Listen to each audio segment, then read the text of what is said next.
this Thursday edition of the Flagship. I'm your host, Zach Berry. Joining me, we moved it around a little bit. Our good buddy David Brandt, the Associated Press, was kind enough to shift some things around. We normally talk on Tuesdays. We're here talking on Thursday. We're going to get into some Super League talk. And no, we are not talking about football in Europe. We are talking about college football Super Leagues. Our good buddy Andy Staples has been talking a lot about it and what it could potentially look like, how it could impact college football. So we're going to talk a little bit about that. And then we'll bend David's ear a little bit about spring training, get his thoughts on Ohtani and all the madness out there, just for my personal enjoyment to hear his thoughts on all the madness around spring training. But before we do that, as we do each and every show, I want to remind you, powered by College Corner. They make it possible for us to do this each and every day. They got 3 locations, Oxford, Ridgeland, and Flowood. If you can't get to the store, go to collegecornerstore.com, the internet store. If you can't go brick and mortar, you have got the internet. The World Wide Web will help you out. You need some new merch, new T-shirts, polos, quarter zips, all of that. Go check them out, collegecornerstore.com, and get you some Ole Miss swag today. David, good morning. How are we doing out there in lovely Arizona? Good morning. Doing well. Got a rare day off spring training a little bit. Spring training is amazing, but it lasts a long time and it is nonstop. So good to have a day off to talk football and some other things and some spring training. I always like talking about it, but yeah. One thing amazing about spring training, you watch a lot of baseball. During the season that it's a very night-driven sport, unless you play for the Cubs, and then there's quite a few day games. But like 70% of the games are night games, probably at least. I mean, usually Sundays are day games, and then maybe one game during the week.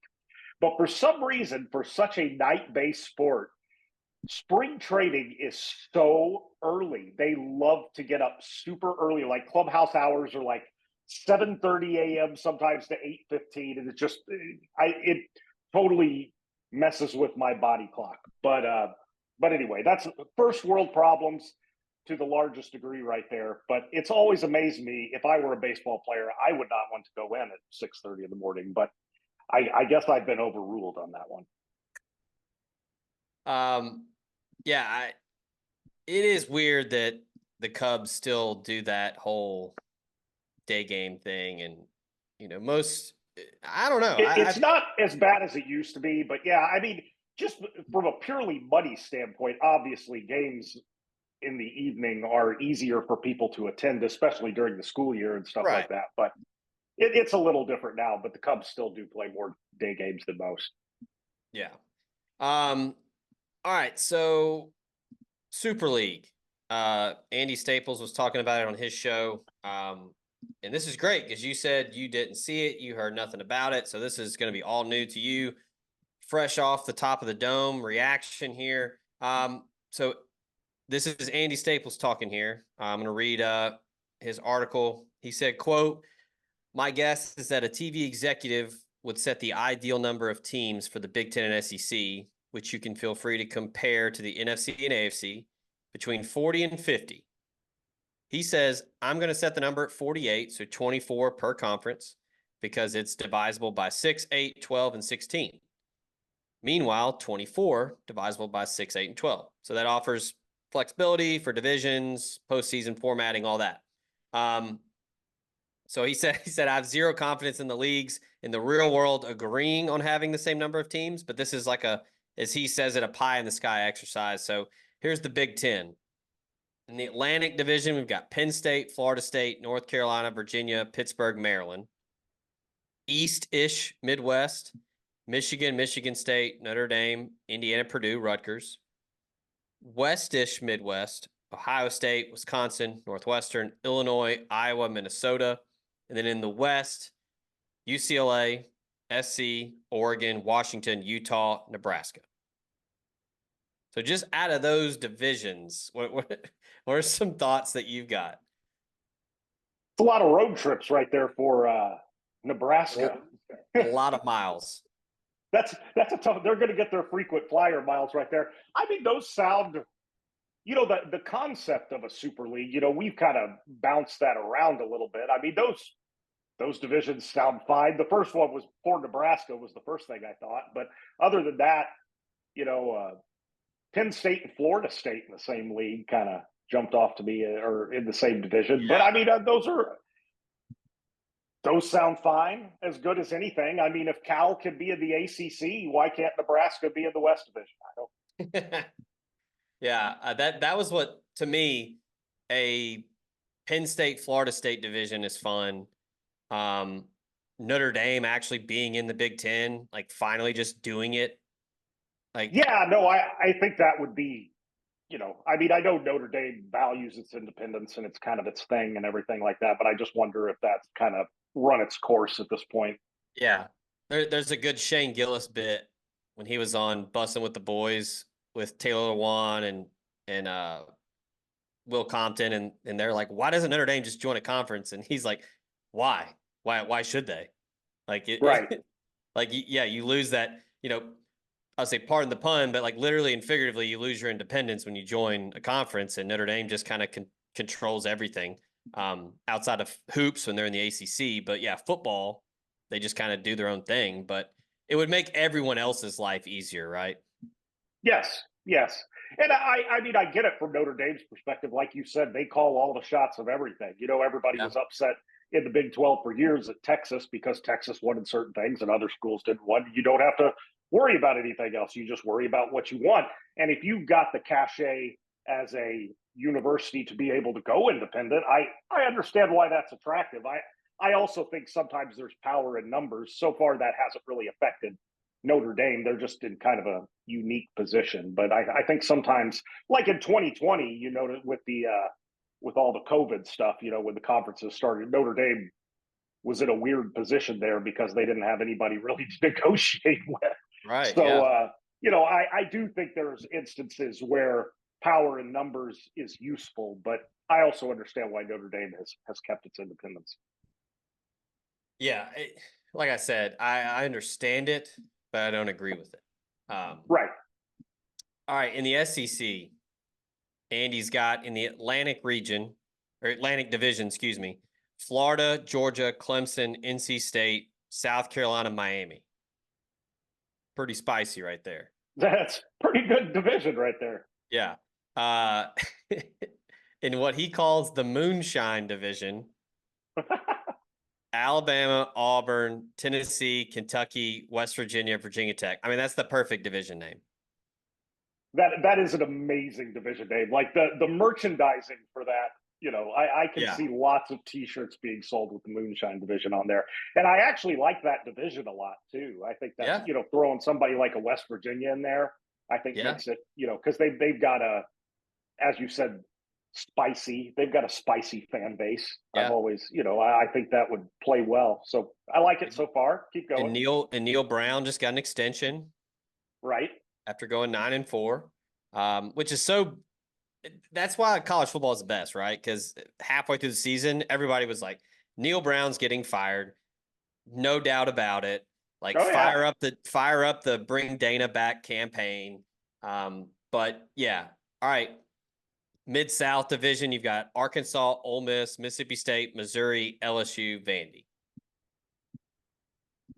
That's not a bad division for Ole Miss or Mississippi State. No, it's really not. pretty winnable. Yeah. I mean, LSU is obviously really tough, but compared to some of the other divisions, I mean, you couldn't argue with that if you were Ole Miss or Mississippi State. I don't think. No, I mean, you look Other at than not getting I mean, it depends on the scheduling. You might not get games with Alabama or Auburn all the time. I don't know if their sure. schedule would be quite as cool, but Yeah. I mean, just from a success standpoint, I think that would be a very workable division. Yeah. And then finally, the Southwest division, Texas, Texas A&M, Texas Tech, Oklahoma, Oklahoma State, Kansas State. So basically just like an old Big 8, Big 12 conference. Sure. So I like that division too. That'd be a fun division.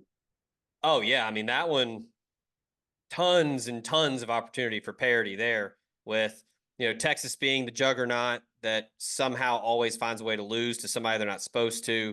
A&M with all the money and the intrigue of will they or won't they be worth the shit this year. And then like Oklahoma with, Venables, and they've got Jackson Arnold, and they're kind of, are they back? Are they not? And then Mike Gundy still around Oklahoma State, and then K-State and Texas Tech as, kind of the spunky, underdog, if you will. Mike Gundy is going to be like 87 years old with a mullet there in like 2064 or something like that. He is. I mean, I don't know if he's an all-time great coach, but he's one of the all-time survivors for sure. And he has had a very good career. I'm not ripping on Mike Gundy. He's a very good football coach, especially at a place that's not always the easiest to win, like Oklahoma State. Yeah. But I mean, just a guy. Sometimes people are just survivors. And like, how many years has Gundy been there? It's been 20 years, hasn't it? Mike Gundy. I mean, ever since I've covered college football, I think he's been there, that's since like 2006. Quick effort. He has been at Oklahoma State since 2001. He became the head coach in 2005. Oh, okay. So this will be his 20th year coming up. Yeah. That's I mean, as Houston Nutt used to tell me all the time that 10 years at one school was an eternity. He said, like, when he was talking about at Arkansas, how it just kind of ran its course. He's like, unless you win a national title in year 9 or something like that, it's just, at some point, and I kind of agree with him on this. There's obviously exceptions to the rule, the Nick Sabans of the world and Mike Gundy's apparently. But yeah, I think after a while, the fan base gets tired of you. You get tired of the fan base. I think a lot of times 10 to 12 years is sort of the top end. And I think I just find it super interesting, like the Kyle Whittinghams at Utah and stuff like that. Occasionally you do get somebody that lasts a long time. And that's quite an accomplishment these days. Yeah, I mean, that's pretty amazing. I think Gundy to me has like big Bear Bryant at the Liberty Bowl final game energy. Like he's going to be really old and in, a mink down coat in like a driving rainstorm in Memphis to finish his career. Or he'll do that thing. I can't believe I'm blanking on this name, but the Ohio State Woody Hayes, like tackle guy on the sideline as he's running down or something like that. Something just. I mean, his career kind of has to end spectacularly. I think in some way, shape, or form. Yeah. All right. Yeah. I mean, my thoughts on this. Like, sure, this sounds awesome. Like, it's going to probably end this way anyways, right? Like, right. It's gonna... I do think with it, in 15 years or so, it sure does seem like we're moving in this direction. And I think there are some things lost. I do believe that kind of the mid majors, the Southern Misses of the world, like, sure. I just, I do think college football loses a little something on that, but I just don't. I don't really see any other way. Like you said, I think with the TV revenues, with just all the different things, and the NCAA, the rules, the NIL, paying players, it's just, it's always been, the NCAA was always kind of unwieldy when you were talking about trying to, make rules for an Ohio State and then, a directional school that's Division III in New Mexico or something like that. Those are just two hugely different animals. You know what I mean? Like just two massively different things. And I do think that it probably would be better for the sport, for the top schools that are just kind of playing a different game than most, to kind of have their own rules. Yeah. I mean, I think, look, we're kind of already at this point anyway, right? With like the mega conferences and the Super League, whatever you want to call it, where these programs get all the fanfare, all the TV money, all the time on whatever. Like I think that's, like, to me, where it makes the most sense is, yeah, sure, like whatever you want to call it, Super League. If you don't want to call it that, whatever, we're already there, right? Right. The problem with the 48, I mean, and from an Ole Miss perspective, like, as long as you're in the 48, I think it's great. But there's a lot of schools that aren't going to be in the 48. Like, who are some of the teams you left out? I was trying to go through, like, was Duke in there? Let me look. Like, Let's see. Duke was you got some pretty big team. You know, a lot of those West Coast, Oregon State's not in there. Washington's not in there. Or I'm sorry, Washington State's not in there. You know, Kansas isn't in there. I didn't hear Cal, I don't think. Yeah, no Duke, no Kansas, I think a couple of the Texas schools were left out, like was no, Baylor in there? no Baylor. Yeah. Yeah, I mean, like I'm kind of getting lost in the weeds right now, but you know, it's hard to imagine a super league without Baylor. You know what I mean? They've been a pretty good team over Yeah. the past 20 years or so. It's just somebody's going to get left out, and it's going to be really rough. For you know, like I feel I covered Washington State the other day. Their basketball team's actually really good this year. It looks like they're going to make the NCAA tournament. It's a good story out in the Pac-12, but you know, just watching that, you know, it's sort of when you covered Ole Miss for a long time or one of those schools like that. It's kind of, but for the grace of God, go I. You know, it's just, you know, it's Washington State's just had some bad luck, and Oregon State had some bad luck. That could have easily been a lot of schools. So I feel for schools like that. And like I said, I think Ole Miss and Mississippi State again are in a situation where they're going to be fine, but it's not that way for all the schools. No, yeah. Yeah. Chip and Joanna are going to be pissed. But yeah, I mean, look, it's, I know there's a large portion of college football fans. They're like, this is ruining the game. And, you know, no one cares as much anymore because it's not as pure and, you know, traditional, whatever. Like there's probably some truth to that, but for people like you and me, like we still got to cover it. It's our job. We still have to pay Well, attention. and I I would, mean, I would yes, you probably lose a I would still pay attention anyways because I'm a sicko and I love it. And I mean, it's going to have to take a lot for me to not love it.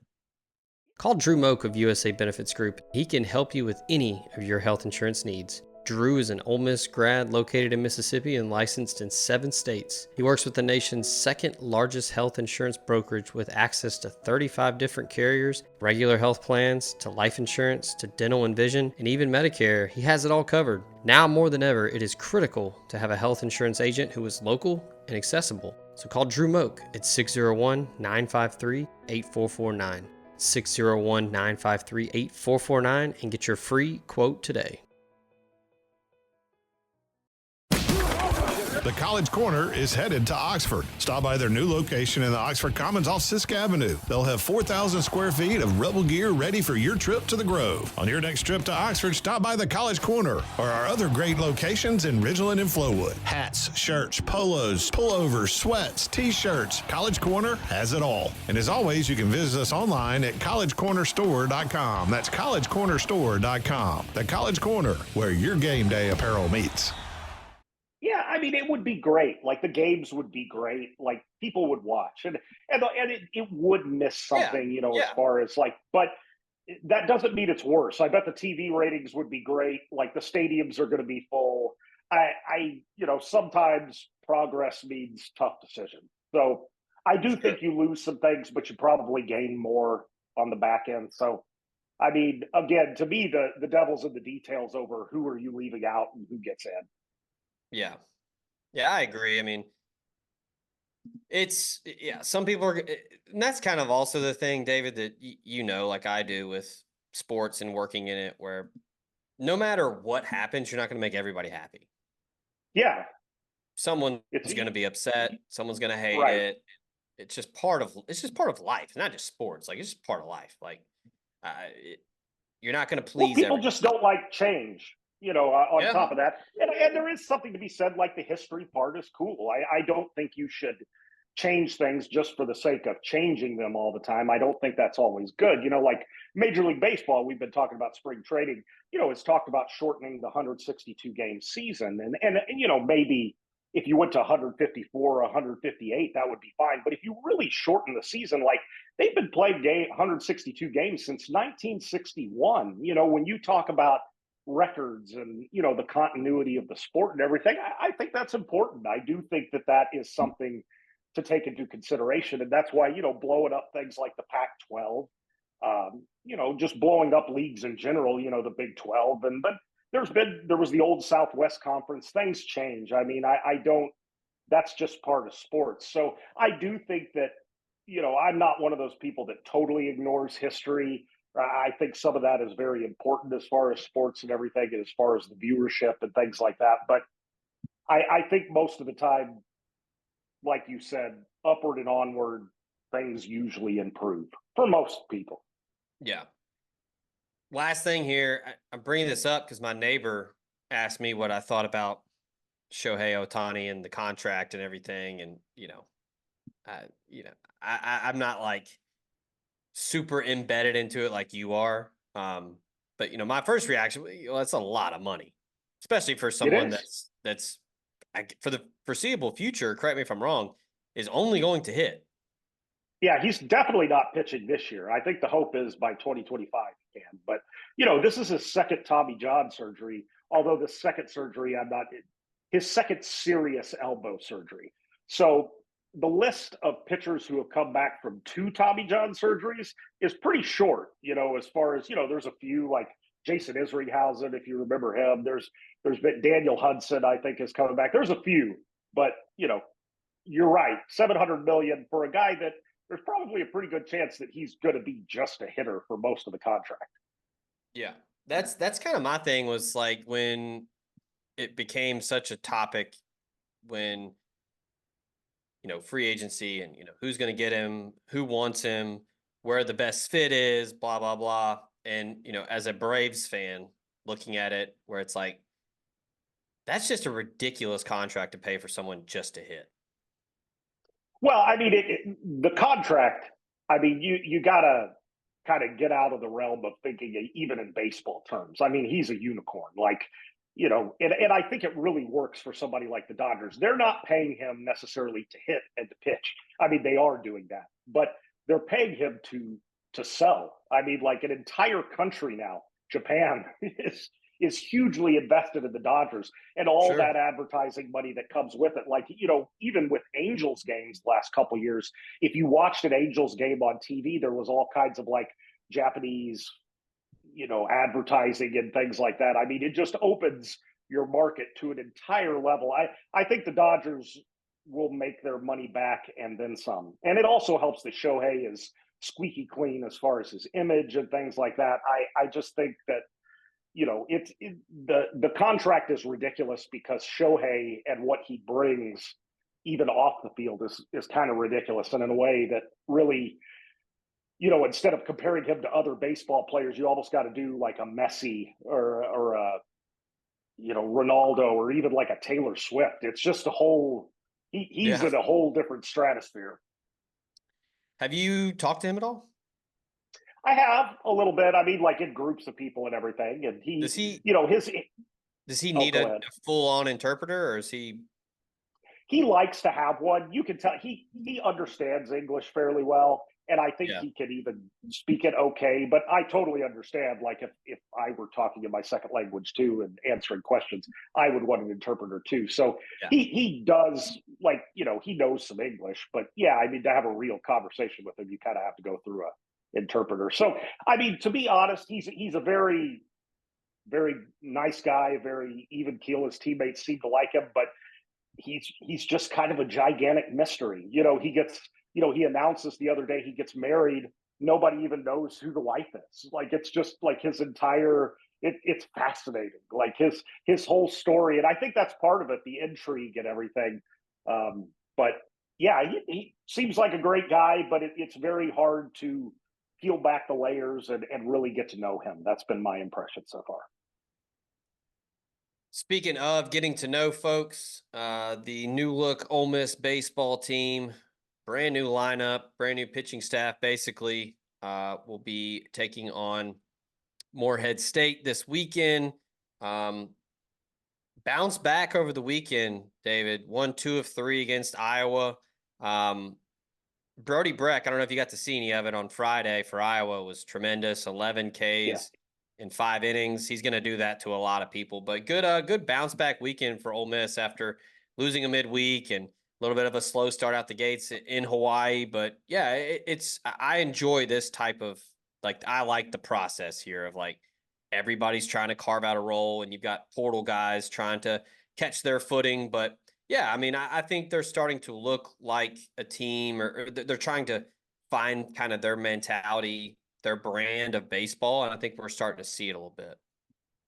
Yeah, I think these last 2 weeks have obviously not been perfect, but it's been a good kind of steadying bounce back. The sky's not falling. Like you said, I think this team is finding out what it needs to be as far as it's just going to have to score some runs. Like, when you lose your top two pitchers and you're finding, I think they're starting to find, because really what you're trying to do going into SEC play is you need 7 or 8 useful pitchers, and you've got to be able to hit to get through a 3-game series. And so I think Ole Miss is just going to have to figure out ways this year to win 8-5 games instead of 5-2. And Yeah. so, they showed that a little bit through against Iowa. They scored some runs really in all 3 games. I just think that's what they're going to have to be. And I think you could be a good team that way. And I'm interested. I think this is where Mike Bianco's at his best, or covering him over 15, 20 years now or whatever. He can take a team with a somewhat flawed roster and make it very competitive and a pretty good borderline NCAA team. And I think that is by far now Mike's got the national title under his belt, but for years I would argue that the best thing about the Ole Miss program was it never really cratered. Like a bad year was going 14-16 in the SEC. You've seen it with just about every other team in the league. Sure, Georgia makes the final series and loses to Fresno State, but then a couple years later they're going like 6-24 in the league, and it's like, what happened? Like with Bianco for years and years. Yes, it was frustrating to lose in those super regionals, and I understood why fans got upset about that. But it was also nice if you were an Ole Miss fan that you knew year in and year out you would have a very competitive team with chances to go to the NCAA tournament every year. So I think over these next few weeks, we get to see Mike in his element, kind of building from an imperfect roster, but doing what he can to make it good.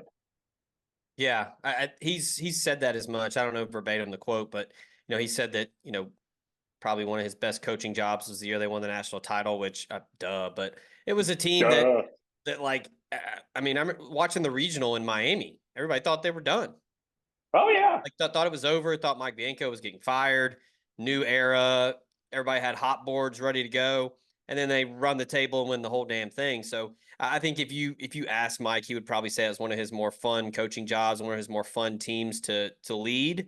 But yeah, I mean, this is hardcore baseball, like fans, coaches, people that are around the game. They love to get down in the dirt and Mike. I was about to say Mike is one of the best I've seen at getting into the weeds and figuring out a way to make his team pretty good. And because sometimes that happens. I mean, sometimes you're LSU and you've got Aaron Nola and Alex Bregman and you're loaded and you're just really, really good. Yes, that happens. And Ole Miss has had a couple teams like that over the years that have maybe underachieved a little bit. But there's a lot of years where your top 2 pitchers get hurt, or a couple of your transfer guys don't really pan out right away, and you got to kind of cobble it together. And I've seen a lot of coaches get frustrated, throw up their hands, and that's kind of how a 7-23 season in the SEC happens. Like you just sort of let go of the rope a little bit to do a terrible cliche, but I do think that Mike, one of his best qualities is he really enjoys that part of it, and he's very, very good at it. Finding 6 or 7 useful pitchers, getting through that 3-week SEC series. Like I said, there's nothing from just following this Ole Miss team and the little bit I've watched and everything. This doesn't look like one of his all-time great teams, but I do think it can turn into a very solid, interesting team in the SEC that's fun to follow. We'll see over the next few weeks, but these last 2 weeks to me have been encouraging. Yeah, a lot of, even though it's a lot of new faces, a lot of transfers, it's older guys, so I think that's going to pay dividends down the road when you've got those tight games. You gotta string a good couple weeks together. Having those older guys that can be a leader in the clubhouse and all those cliches, that's going to help. So yeah, this weekend Morehead State, and then Ole Miss. SEC play right around the corner. They start with South Carolina, so it's going to be a fun season. I too like Mike Bianco, not at that level, but I've coached baseball, and it is kind of fun when you have to figure it out during the week at practices, and you got to really carve out your lineup and figure out, righty lefty, which matchups are best, who fits in the lineup best here. That's way more fun, right? Than just being like, yeah, we got 9 all conference dudes. Just it doesn't matter. Just put them on the card. For some reason, this makes me think of, gosh, what season was this? Maybe 2009. Mike Bianco loved this a platoon of David Phillips and Taylor Hashman.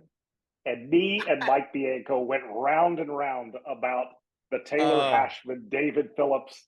I can't remember even like what my position was and what his was.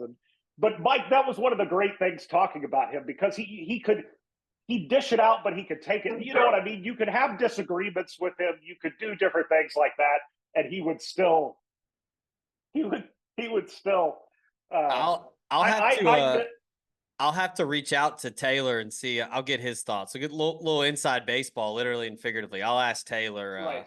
If I remember right, Taylor was the left-handed hitter. David Phillips was the right-handed hitter. No, switch and it. There was just right. Oh, switch it up. Was that what it was? David was the lefty. Taylor was the righty. Right, and I just remember all that stuff. And I've got a good Mike story, just talking about how good he was to deal with and stuff like this. This is one of my favorite stories of covering the beat. One time, and I might have told you this, but anyway, it was the years they had Zach Miller, and I know you're a Zach Miller guy because he's from Memphis. Yeah. The shorter third baseman. Good buddy. Right? Yeah. Did he go to Bartlett? Which one did he go? Oh to? No, he went to Houston. Houston, that's what it was. I knew it was one of those suburban. Great field goal kicker too. Yes, and he was a heck of a baseball player too. One of my favorite things was his walk-up song his senior year was "I Wish I Was a Little Bit Taller" by Skee-Lo, which was just amazing. The self-awareness. But anyway, a great player. But anyway, at one point, Ole Miss was really struggling to hit, and even though Zach Miller was a solid hitter, he probably should not have been a cleanup hitter in an SEC lineup.